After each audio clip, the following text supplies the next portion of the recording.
Mesdames, Messieurs, bien bonjour et bienvenue à votre émission débat 100% Bénin.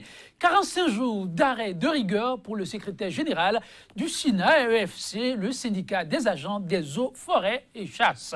Le capitaine Patrice Tricot, après une intervention télévisée plutôt osée au sujet des réformes en cours au niveau de l'administration forestière et d'un prétendu réseau mafieux au plus haut niveau de responsabilité qui se serait emparé de la gestion des parcs W et Pandjari est désormais à l'ombre. Depuis le 4 septembre, l'homme n'est plus libre de ses mouvements. Pour les siens, la mesure relève de l'arbitraire, un abus de pouvoir de plus de la hiérarchie à travers un courrier adressé aux secrétaires généraux des centrales et confédérations syndicales. Il en appelle à une action concertée en vue de la libération immédiate et sans condition de la mise en cause. Alors, opportune une telle démarche, la sanction écopée par le concerné relève-t-elle effectivement d'un abus d'autorité ou d'une simple mesure disciplinaire? Le débat, mesdames, messieurs, nous le ferons dans un instant et ce sera autour du thème « Droit syndical en milieu paramédical au Bénin ». La liberté syndicale en sursis. Deux invités comme accompagné, comme d'habitude. Josaphat Dabolino, journaliste, il est le rédacteur en chef du quotidien béninois d'information, le confrère de la matinée. Il est déjà installé, vous le voyez. Josaphat, bonjour.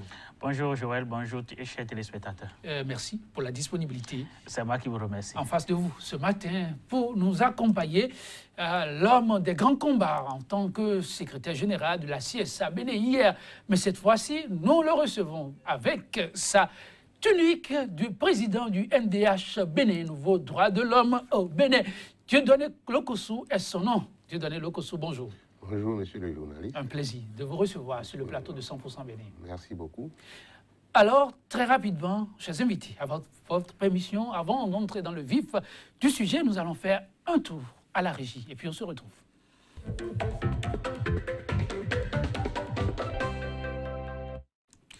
Mobilisation générale des syndicats, fédérations centrales et confédérations syndicales afin de mettre fin aux dérives d'un pouvoir autocratique qui met en danger tout un pays. L'appel n'est pas mien, mesdames, messieurs, il est plutôt de la FINCITRA Finance, la fédération des syndicats du ministère en charge des Finances, et ce, suite aux arrêts de rigueur du capitaine Patrice Tricot, dont il exige la libération immédiate.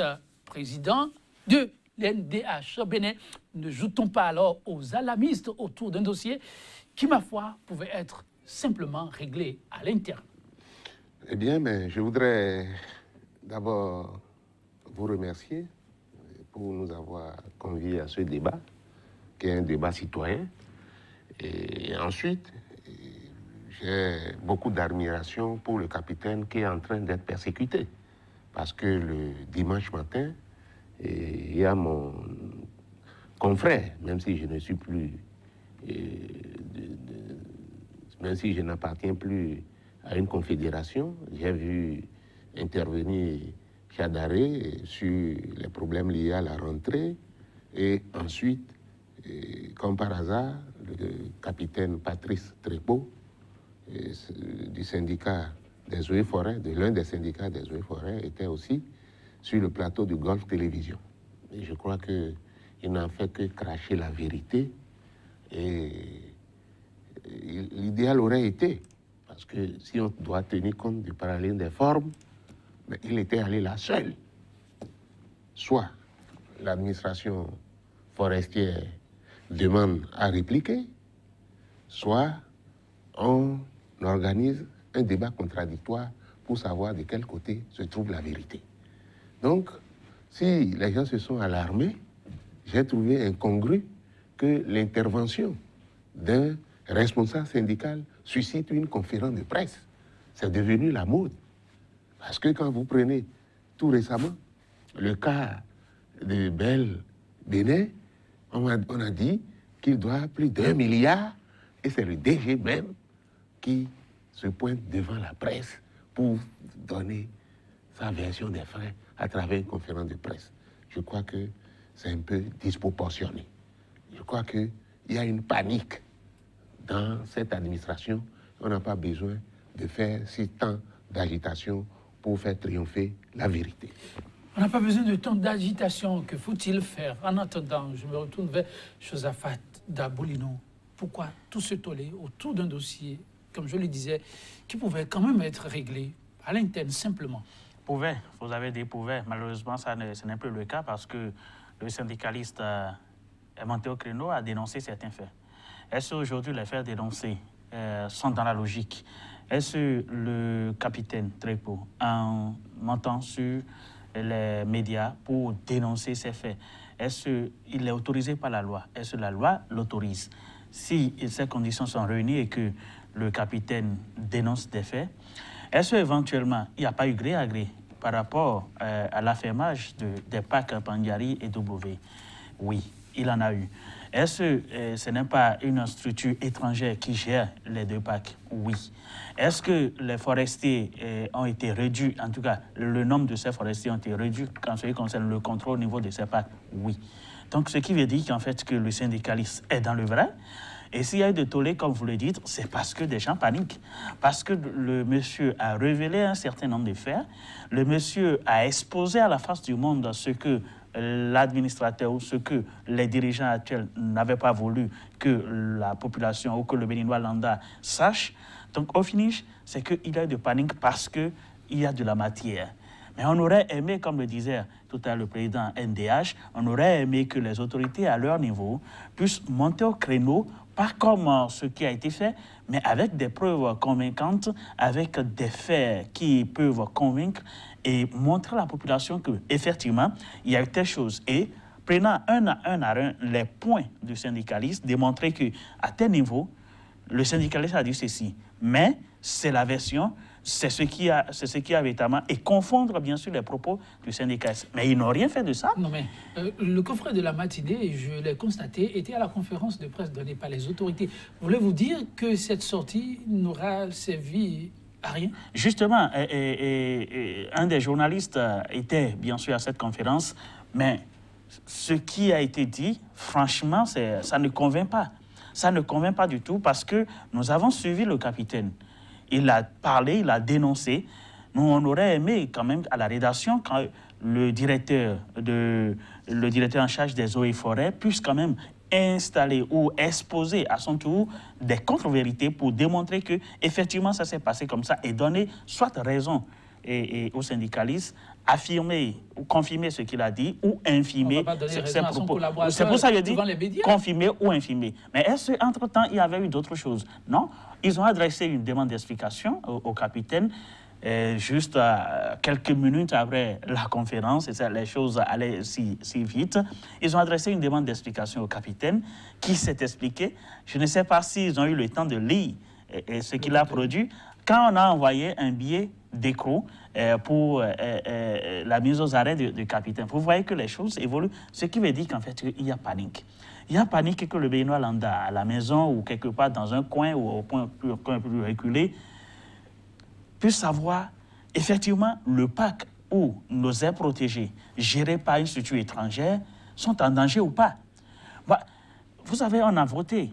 Et les députés ont voté la loi sur le partenariat public et privé, PPP. La Cour constitutionnelle a cassé cette loi. Au lieu que les gouvernants, les dirigeants, les exécutifs puissent se mettre au pas et respecter la décision ou respecter le décret instituant bien sûr les marchés ou la loi instituant les marchés en République du Bénin, on s'appuie toujours sur la loi cassée entre griffes par la Cour constitutionnelle et on continue de faire les choses. Comment vous comprenez-vous que nos aires protégées, ce patrimoine qui est de la souveraineté nationale puisse être retrouvé dans la main d'une structure étrangère, puis à travers un marché gré à gré qui se fait selon les propos des syndicalistes ou selon les propos des acteurs dans une opacité totale. Est-ce que vous avez, vous, le contrat en tant que journaliste? Je ne crois pas. En tout cas, nous, à la rédaction, on n'en a pas. Le directeur a dû monter au créneau parce que les faits exposés étaient suffisamment graves. Il fallait apporter la version contraire ou tout au moins clarifier ce qui est. Dans cet exercice, quel a été, vous, votre regard? Ça vous rassure quand même par rapport à la bonne foi de l'autorité pour faire les choses en grand et bien? Moi, je ne suis pas ici pour apprécier la bonne foi de l'autorité. À partir du moment où le contrat a été entouré d'opacité, il y a de doutes. Je ne suis pas venu ici pour réhabiliter ou pour faire l'apologie d'un système ou d'une action qui a été mal conduite. Donc, moi, je prends les propos du syndicaliste. D'abord, est-ce que la mise aux arrêts là, est normale? Je vais aller dans les faits. Est-ce que le bonhomme, est-ce qu'il est interdit à cette catégorie d'agents forestiers, policiers, est-ce qu'il est interdit de constituer un syndicat et de s'affilier à des confédérations de leur choix? Mais à partir du moment où ils sont dans l'habit du syndicat, ils sont protégés. Donc pour moi, cette mise aux arrêts est une violation de la Convention 87 du BIT qui protège les syndicalistes. Alors donc, moi, on n'a pas, si à chaque instant, il faut mettre les gens pour verrouiller la liberté, mais moi, j'ai des inquiétudes. Donc, ils n'ont même pas, on n'a même pas à lui opposer un devoir de réserve parce qu'il n'est pas allé délivrer des secrets de sa corporation. Il est allé là pour défendre les intérêts matériels, moraux et professionnels de ces militants. Alors, défendre les intérêts matériels, moraux, professionnels de ces militants, est-ce que ceci ne reste pas aussi dans une certaine posture? Vous l'avez suivi. Quand on veut s'adresser à l'autorité, est-ce qu'en étant syndicaliste, c'est permis de parler n'importe comment? Non, moi je n'ai pas vu. Je saisis les faits saillants.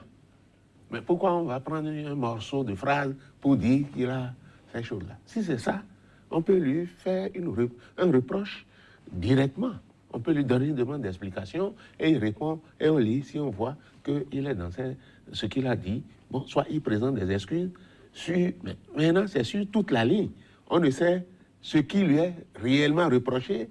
Est-ce que c'est le fait d'aller exercer ses droits syndicaux? Parce qu'il n'est pas interdit aux syndicalistes d'aller sur les médias. Moi, je ne suis plus syndicaliste, mais j'ai quelques réminiscences dans mon Congolo.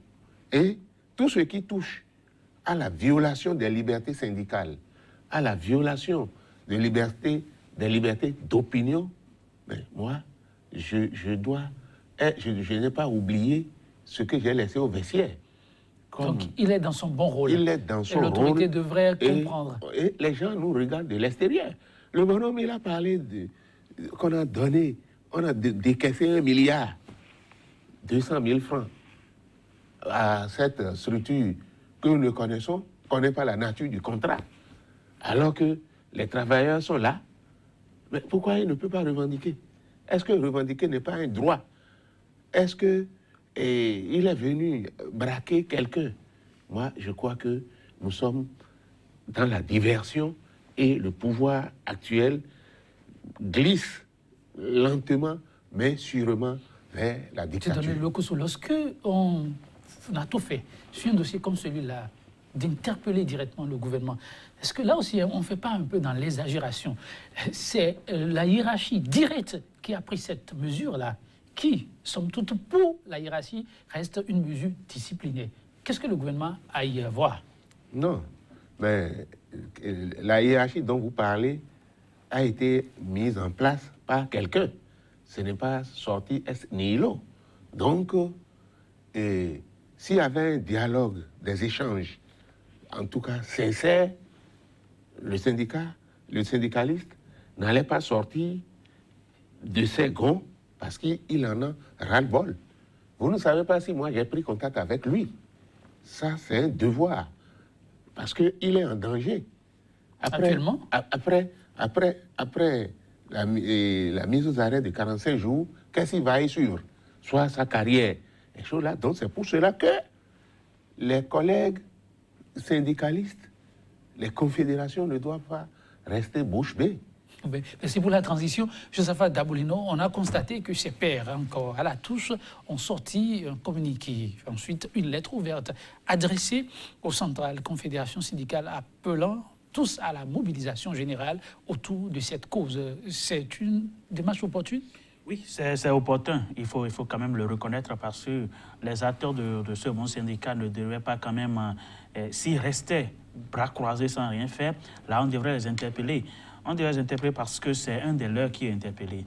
Et vous savez, la loi numéro 2015-20 du 2 avril 2015 portant statut spécial des personnels des forces de sécurité publique et assimilés en République du Bénin, en son article 35 dit que les modalités d'exercice du droit syndical sont déterminées par la loi et règlement. Et un peu en arrière, à l'article 33, il y a les fonctionnaires des forces de sécurité publique et assimilés peuvent faire partie des groupements constitués pour soutenir les revendications d'ordre professionnel ou des actions d'ordre social ou culturel. Vous permettez, je vais vous lire encore l'article 34 qui dit que les organisations syndicales de l'administration de chacune des composantes des forces de sécurité publique et assimilées participent aux prises de décision concernant les conditions de vie et de travail des membres de la corporation et elles peuvent tenir les réunions statutaires et d'information. Cependant, la tenue des réunions ne doit pas porter atteinte au bon fonctionnement du service. Et ce qui veut dire qu'en fait,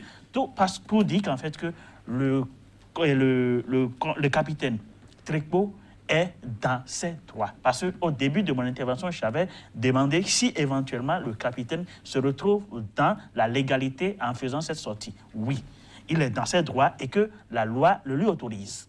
Maintenant, est-ce que dans sa sortie, il a déballé des secrets professionnels? Je ne crois pas. Il a dénoncé en fait le marché gré à gré, il a dénoncé la somme mirobolante en quelque sorte décaissée au profit de APN, African Network Pack, je crois que c'est comme ça, oui, African Pack Network, APN, qui s'occupe déjà de ces aires protégées au niveau des packs Pangari et W. Donc, en d'autres termes, c'est normal que les autres syndicalistes, c'est normal que les autres confédérations puissent appeler. Parce qu'aujourd'hui, après 48 heures, on ne sait réellement pas dans le pays pourquoi le capitaine a été mis aux arrêts. Je ne sais pas si vous le savez, mais nous, on ne le sait pas à la rédaction. On a fait les démarches nécessaires. Vous allez me dire, est-ce qu'on s'est approché des autorités? Oui, on l'a fait. Mais pour l'instant, elles ont refusé, ces autorités ont refusé de se prononcer parce que fondamentalement, on ne sait pas pourquoi on a conduit le capitaine au Youf pour l'instant pour 45 jours. Maintenant, le président demandait qu'est-ce qui va arriver après. Ce qui va arriver certainement, c'est sa carrière qui est en jeu. Oui, ce qui va arriver, c'est une pression psychologique sur les autres syndicalistes. Pour dire, si vous montez au créneau, vous dénoncez quelque chose, on vous prend, on vous met aux arrêts. Mais parce qu'ici, il s'agit des forces de paramilitaires, des forces de défense et assimilées. Ce qui veut dire qu'en fait, que même les syndicalistes, que ce soit des gens au niveau de la Bourse du travail, que ce soit d'autres corporations, vous dénoncez un fait, on est à mesure de passer par votre soi-disant hiérarchie, vous permettez bien sûr le terme, pour soit vous punir autrement, avec une punition beaucoup plus sévère. En d'autres termes, le monde nous regarde. Et le Bénin, aujourd'hui, se retrouve à un carrefour où nous devons préserver les libertés d'opinion. Aujourd'hui, d'aucuns disent que le capitaine Trekpo est un prisonnier d'opinion. Et ça, à moins que les autorités actuelles nous démontrent le contraire. Sinon, il est pris parce qu'il avait dénoncé des faits concernant sa corporation, voulant défendre donc les intérêts de la nation, parce que ce qu'il dit, si il s'avère que ce qu'il dit est justifié, ce n'est pas pour lui seul, ce n'est pas pour la famille de Trekpo, mais c'est pour la nation. On parle de nos packs, on parle de nos aires protégées. Et il s'agit de la souveraineté nationale, il s'agit d'un patrimoine national. Donc, ce n'est pas seulement pour lui seul, c'est pour toute la nation. Si aujourd'hui on le prend, ce qui veut dire que la liberté d'opinion est en danger, la liberté d'expression dans le pays serait également en danger. Et il faudrait qu'on fasse attention. Vous avez trouvé les médias aujourd'hui au Bénin. Est-ce que nous avons la crédibilité d'antan? Est-ce que les médias, la presse béninoise aujourd'hui a cette crédibilité? Vous êtes mieux placé pour le dire, puisque vous êtes de la presse. Les réponses seront très divergentes parce que les informations sont traitées selon le bord, selon les bords. En tout cas, aujourd'hui, il y a problème. Et le problème, c'est que, au-delà de ce problème, il faudrait que les centrales syndicales, les confédérations, comme ils ont déjà commencé, puissent se mobiliser pour défendre leurs intérêts, non seulement exiger la libération de capitaine Trekpo, mais aller loin en voyant clair désormais, parce que c'est une vanne ouverte. Il faudrait qu'on aille maintenant voir clair dans ce qui a été conclu entre APN et le gouvernement béninois pour que notre PAC, nos aires protégées, soient confiées à ces sociétés étrangères. Il faudrait que maintenant qu'on sache clair. Est-ce que vous savez qu'au-delà de tout ce qu'on dit, qu'il y a un aérodrome au niveau du parc désormais construit et que les forestiers ne pourraient plus y avoir accès parce que le nombre est limité et ne pourra plus y accéder. Donc le contrôle ne pourra pas se faire comme cela se doit et que les gestionnaires du parc pourraient peut-être sortir, c'est une supposition, vous me le direz certainement, mais du moment où il y a un aérodrome où on ne peut pas sécuriser autrement, les gens pourraient sortir avec nos espèces et là, le parc pourrait se vider. En tout cas, c'est une supposition. Tu donnais le coup sous le droit syndical est-il véritablement menacé? En partie d'un fait comme celui-là, pour déjà en arriver à parler du droit syndical? Oui, puisque votre confrère a lu un certain nombre de lois ou de tests internes à la police, et à la douane, et ainsi de suite. Bon, alors, mais je vous dis que les lois internationales ou les conventions sont au-dessus de nos tests internes. Moi, je laisse même ça. Le type n'a pas été condamné parce qu'il a violé le règlement intérieur de sa corporation. Il est condamné, il n'est pas encore condamné, il est jeté dans leur cellule là pour un délit d'opinion. Il n'a pas violé les droits syndicaux. Donc c'est le gouvernement qui est en train de violer constamment les droits syndicaux. J'ai un qui est un commissaire de police dans le cadre de l'affaire Léadi, qui est jeté aussi, excusez-moi, à qui on a appliqué l'arrêt de rigueur de 45 jours aussi. Et c'est le secrétaire général de Sinapolis. Si on laisse faire comme ça, mais ils vont descendre un jour à la bout du travail. Mais ça ne marchera pas. Ça, on sait. Nous sommes partis, mais il y a encore des gens là-bas. Donc, me demander aujourd'hui si la liberté syndicale est encore de rigueur, on a commencé par grignoter. C'est comme ça qu'on fait. Et quand je prends même là où je suis en train d'intervenir, je parle, mais personne ne voit. Ça, c'est une violation de la liberté d'information du peuple. Est-ce que TV5 a un accord avec la HAC? Est-ce que TF1 a un accord avec la HAC? France 24, pour ne citer que ces stations que nous captons, mais pourquoi on fait ça à une station nationale? Si ce n'est pas de la méchanceté ou si ce n'est pas un complot même. Donc, moi, je crois qu'il y a des choses que nous devons dire. S'il y a des choses graves, si nous ne disons pas cela, notre vie commence par s'arrêter. Ça, c'est Luther King, un défenseur des droits pacifiques, le pasteur Martin Luther King qui a dit ça. Oui. Donc, moi, je crois que le gouvernement, parce que quand je parle de gouvernement, je ne prends pas, c'est le gouvernement qui prend, qui fait des marchés de gré à gré avec les gens. Si tout avait été fait dans la transparence, je crois que le capitaine n'aurait pas raison d'aller sur les antennes de Golf TV.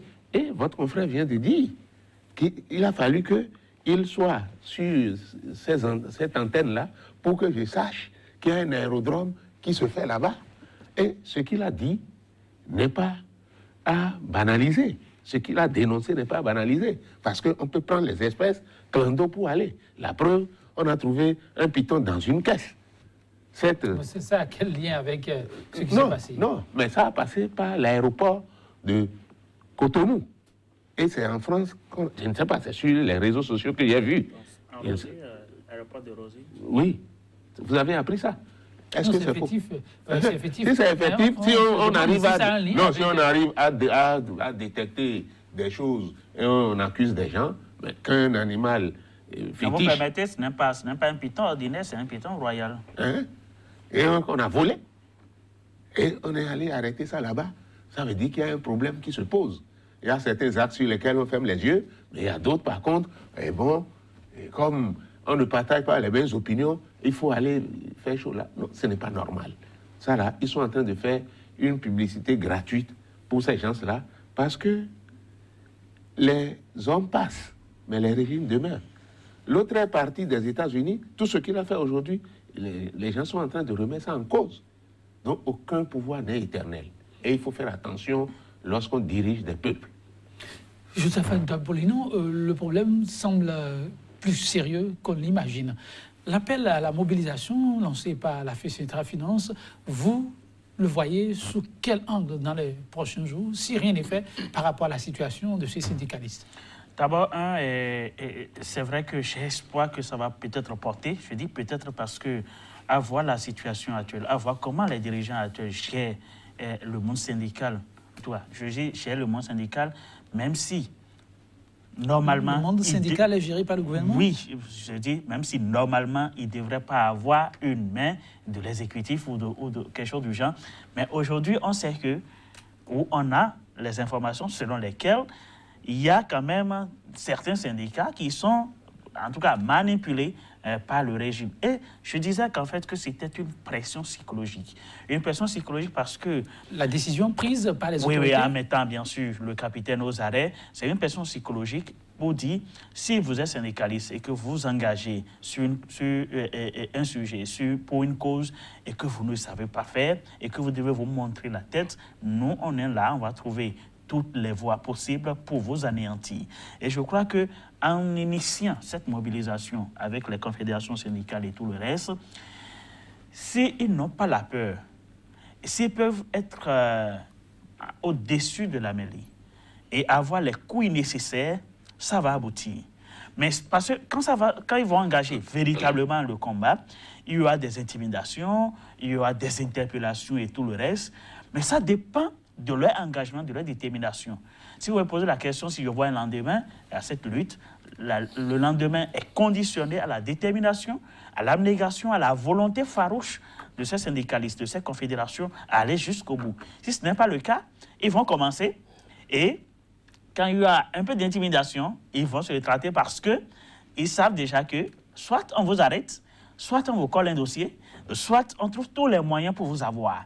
Et quand c'est l'exécutif qui veut vous avoir, quand c'est quelqu'un qui veut vous avoir, il peut aller même depuis votre enfance et il va dénicher forcément quelque chose et vous prendre. Oui, cet appel à la mobilisation pour la libération immédiate, quelle allure pourra-t-il prendre? Si les syndicats, si tout le monde se taisait, même le monde syndical par rapport à cela, quel est l'avantage d'une affiliation à une confédération? Ce serait sans avantage. Notre rôle, c'est de venir, lorsque nous voyons que délibérément, les gens sont en train de violer, consciemment ou inconsciemment, les droits syndicaux. Alors donc, moi, au-delà de l'appel, ça c'est une fédération. Il n'est pas affilié à une fédération, mais on ne peut pas refuser que Centrale Finance intervienne par solidarité. Maintenant, vous apprenez aussi qu'il aurait fait appel aux confédérations. Ça, c'est leur devoir. Ils ont le droit de venir au secours de ce militant qui est en train d'être persécuté par un système pernicieux. Ça, moi, je dis mes choses. Moi-même, je me considère ici comme un martyr. Si on vient me chercher à côte, on a déjà vu ça. On a déjà encerclé ma maison. Tordino est allé en prison. Et ceux qui sont là ne diront pas que les actions syndicales n'ont pas permis, ne leur ont pas permis d'être là où ils sont aujourd'hui. Si c'est aujourd'hui qu'on va vilipender le syndicaliste, mais je crois qu'il y aura un jour où la vérité va sortir et les collègues vont recouvrer toutes leurs lettres de noblesse. 45 jours, il vient d'en passer pratiquement 5, il lui reste 40. Comment voyez-vous la suite? Ça vient dans le décompte, hein? Oui. Non, mais je ne vois pas, en tout cas, pour avoir les informations ou pour quand même du côté du journalisme politique, je ne vois pas les dirigeants actuels rebrousser chemin en ce qui concerne cette décision, parce que quand elle est prise, souvent c'est jusqu'au bout, quel que soit ce qui va se passer, en tout cas avec ce régime. Donc avec la hiérarchie, même quand on nous parle de la hiérarchie, je parie que cette hiérarchie ira jusqu'au bout. Bon, quitte à cette hiérarchie de corriger le tir les fois à venir. Mais pour l'instant, 45 jours avec votre décompte, 40 jours, ce n'est pas peu. En fait, ce n'est pas 45 jours qui devraient préoccuper, le Béninois. Ce qui devrait préoccuper, c'est que c'est cette liberté d'opinion dans le pays qui devrait préoccuper. Ce qui devrait préoccuper également, c'est l'avenir, c'est-à-dire après 45 jours de mise aux arrêts du capitaine. Ce qui également devrait préoccuper, c'est notre patrimoine confié à cet étranger qui devrait quand même gérer. Bon, ça peut arriver, on n'accuse pas le fait qu'on ait confié ce parc à un étranger, mais on aurait aimé, en tout cas le Béninois, Landa aurait aimé que les clauses soient bien définies et que soient connues également de tous, pour qu'on sache sur quelle base le monsieur ou la structure agit sur le territoire béninois, dans ce sens pour nos aires protégées. Vous savez, quand on parle d'aires protégées, la politique actuelle, la politique mondiale actuelle aujourd'hui exige qu'il y ait un regard beaucoup plus participatif des gouvernants dans la protection de ces aires-là. Mais décider à confier à un étranger par un marché de gré à gré, qui normalement devrait être une exception selon la loi sur les marchés, les passations de marché, tout le reste en République du Bénin. Donc, on passe ce marché gré à gré dans une certaine opacité parce qu'on ne connaît pas les clauses, on ne sait pas comment le monsieur doit agir. Je ne sais pas également si, dans les clauses, il a été prévu l'installation d'un aérodrome, comme l'a dénoncé le syndicaliste. Je ne sais pas si, entre-temps aussi, il y a eu la limitation de ces officiers des eaux et forêts au niveau de la sécurisation du parc. Ce qui veut dire tout ça pourra être dévoilé dans les prochains jours. C'est pour ça que je vous disais que le directeur... développement que connaîtra le dossier, oui. C'est pour ça que je vous disais qu'en fait, que le directeur aurait mieux fait de nous dévoiler, en quelque sorte, quelques bribes de cette clause. Ça, ce n'est pas encore fait. Peut-être que vous le serez dans le tout prochain jour. On l'espère très bien. Lorsque vous vous retrouvez en face d'une situation comme celle-là, de par le passé, vous l'avez vécu sous votre manteau de secrétaire général de la CSA Bénin, aujourd'hui, dans votre position du président du NDH, quelle pourrait être la démarche que vous aurez à offrir pour espérer qu'il y ait un dégel dans cette situation? Un dialogue avec les autorités, plus d'écoute, ça pourrait se passer comment? Non, je crois qu'il faut que nous soyons sereins. Parce que le collègue, bon, le capitaine Trépo a fait des révélations graves. Il a parlé du manque d'études environnementales.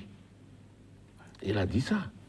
Mais quand les gens sont venus sur le plateau répliquer, moi je n'ai pas vu qu'ils aient pris point par point ce que le monsieur a dit. Ça là, c'est vraiment pas... le type a parlé ils n'ont pas de matériel roulant. Bon, on a rectifié tout ça.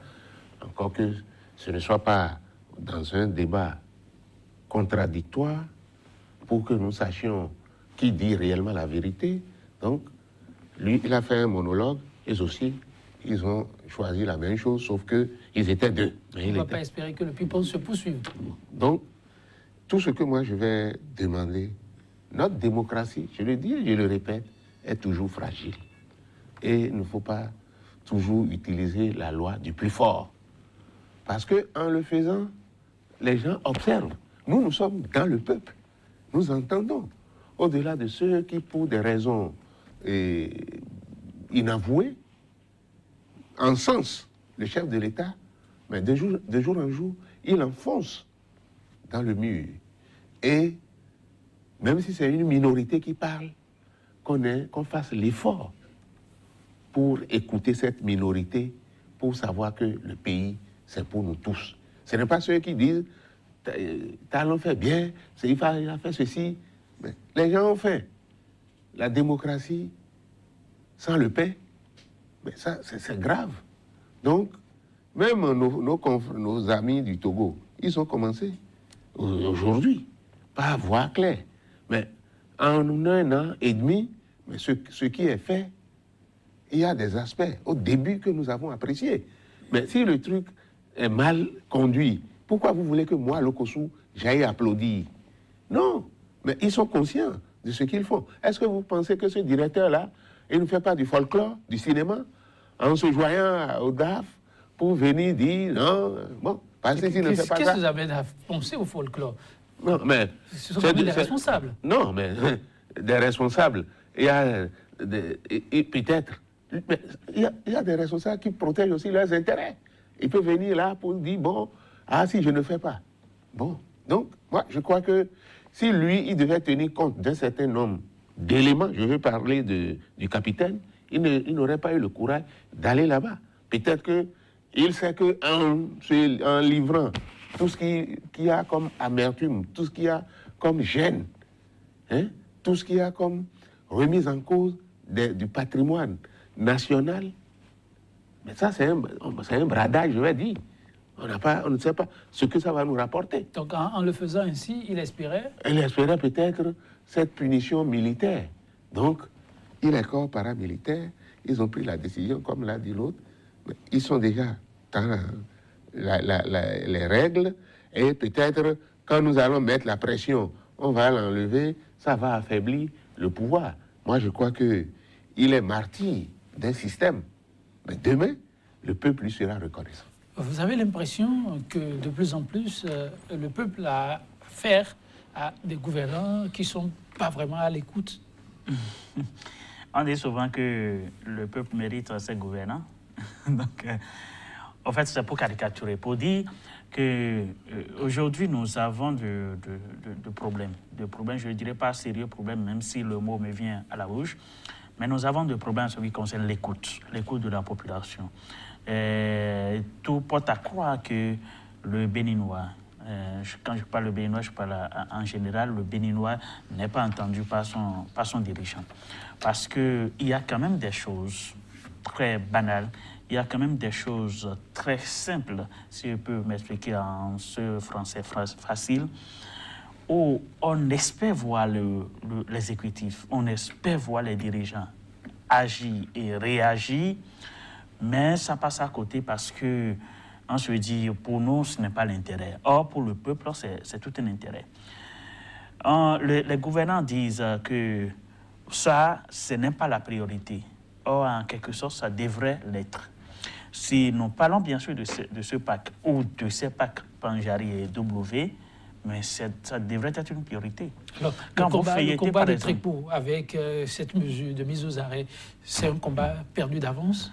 Je ne dirais pas perdu d'avance parce qu'aujourd'hui, on en parle. Si c'était perdu d'avance, on n'allait pas en parler. Aujourd'hui, on en parle. Demain encore, ce sera le cas. Et après-demain, c'est déjà entré dans les archives. Aujourd'hui, le Béninois sait, en tout cas, ce villageois, quelle que soit sa position, sait déjà que, quelque part, dans la partie septentrionale, il y a les PAC Pandjari gérés par APN, qui a été cédé sur la base d'un marché gré à gré. Le Béninois sait déjà que l'opacité qui entoure cette passation de marché ne garantit pas la bonne marche des affaires ou ne protège pas suffisamment nos aires protégées au niveau de ces PAC. Le Béninois sait également que les marchés gré à gré passés en un temps record avec un nombre si impressionnant ne sont pas aussi clean comme l'exécutif nous le miroite à chaque fois. Donc ce n'était pas une mesure qui devrait être prise? Ça ne... Pardon? Ce n'était pas une mesure qui devait être prise à l'encontre de Tricpo? En ce qui concerne sa mise aux arrêts, non, mais on n'allait pas aller là-bas. Aller là-bas, c'est dit que le gouvernement, en quelque sorte, se ridiculise parce que la lutte ça montre tout simplement... La lutte au Tricpo, Dieudonné Lokossou, vous la voyez comment dans les jours à venir? Même si c'est après même le départ du système actuel, il fait partie de l'histoire. C'est un héros qu'ils sont en train de fabriquer. Parce que... Et après lui, vous voyez d'autres héros dans cet environnement? Non, je dis que c'est un héros. Ils sont les premiers martyrs d'un système qui veut une pensée monolithique. Et moi, je ne suis pas un adepte d'un système de ce genre. même l'argent ne peut pas conditionner ma conscience. Donc, vous avez vu, c'est la ruée vers l'or. Tout le monde dit, pour des raisons de développement socio-économique de ma région, pour un mandat de 5 ans, il reste à peine 3 ans. Et quels sont les... Et ce qui est bizarre pour se justifier, les gens ont fait 10 ans avec Yahi. Mais Yahi n'a pas développé leur région, pourquoi ils ne sont pas partis? Ça veut dire que on n'est pas dans un système politique cohérent où quand quelqu'un prend le pouvoir, il gère, et quand quelqu'un est opposant, il est dans le camp de l'opposition. Mais nous qui parlons avec courage, nous faisons preuve de notre liberté, mais si ce n'est pas un opposant, on voit, c'est quelqu'un qui a une main invisible. Mais quand eux, ils vont là-bas, mais la main est visible. Alors, le dénouement de cette situation par rapport... Mais, les syndicalistes doivent élever une protestation de forme, c'est classique. Parce que si on ne le fait pas, on serait complice de la situation qui prévaut. Donc c'est pour cela qu'ils doivent dire leur part de vérité dans ce débat-là. Même si on n'est pas écouté, même si on est banalisé, on met ça de côté. Il faut quand même en parler. Je crois que c'est un devoir d'en parler. Et pour revenir à APN là, ce n'est pas tout ce qui se passe ailleurs que nous devons transposer ici. Parce qu'on n'est pas dans le système, mais on est nourri. On a beaucoup de renseignements. Donc, c'est ici que le devoir de réserve s'impose à nous. Parce que nous attendons, ils sont en train de dérouler leur scénario, mais le moment venu, le peuple va les désavouer. Merci. Oui, Josaphat, quel pourrait être le dénouement de cette situation? Dossier très beau. Non, d'abord, il faut faire remarquer que dans le programme d'action du gouvernement, Talon, il était bien inscrit au fronton de ce programme que le gouvernement fera tout pour améliorer le climat touristique, pour développer ce secteur, afin qu'il contribue bien sûr au développement du pays. Et qui veut faire de secteur touristique un pôle de développement.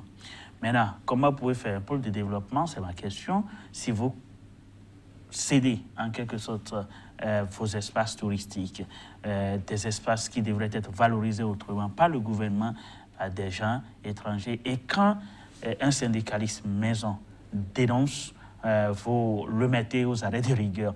C'est un peu ridicule, à mon humble avis, parce que si vous êtes dans une politique de développement, d'amélioration de ce climat touristique au Bénin, et qu'en même temps, vous ne prenez pas en compte les avis divergents, vous ne prenez pas en compte les dénonciations pour mieux améliorer, parce que ce que vous pensez peut ne pas être forcément la vraie, c'est-à-dire la vraie version. Il faut l'avis contraire pour comparer ce que vous avez, comparer avec cet avis et mieux améliorer. Parce que, je l'ai dit tout à l'heure, le capitaine Trépos, il ne milite pas pour sa famille, il ne milite pas pour son bien-être personnel, mais il s'agit de l'intérêt de la nation, de l'intérêt national. Donc il ferait mieux, il ferait mieux que le gouvernement quand même écoute ses avis divergents dans la République pour mieux parfaire, parce que nous avons tous envie que le programme d'action du gouvernement soit réalisé à la fin. Merci, Josaphat Daboulino, Dieudonné Lokossou. Votre mot de la fin en quelques secondes. Non, je voudrais que le gouvernement n'agisse pas sous le sceau d'humeur. Lorsqu'un problème se pose, regardez la réaction. Notre frère est intervenu le dimanche et le lundi déjà, on a réglé, on a fait conférence de presse et il est jeté au Youf. Donc moi je souhaite que le gouvernement sache qu'il dirige des hommes et non des animaux. Merci Dieudonné Lokossou, mesdames, messieurs. Merci aussi pour votre participation à votre façon à l'enrichissement de ces numéros de votre émission 100% Bénin. Josaphat Daboulino, merci. Également, nous clôturons le numéro du jour sur cette citation d'Albert Einstein. Et donc, ceci, pour vous, le monde est dangereux à vivre, non pas tant à cause de ceux qui font le mal, mais à cause de ceux qui regardent et laissent faire. Bonne méditation, mesdames, messieurs. À très vite. Tu as toujours une pensée.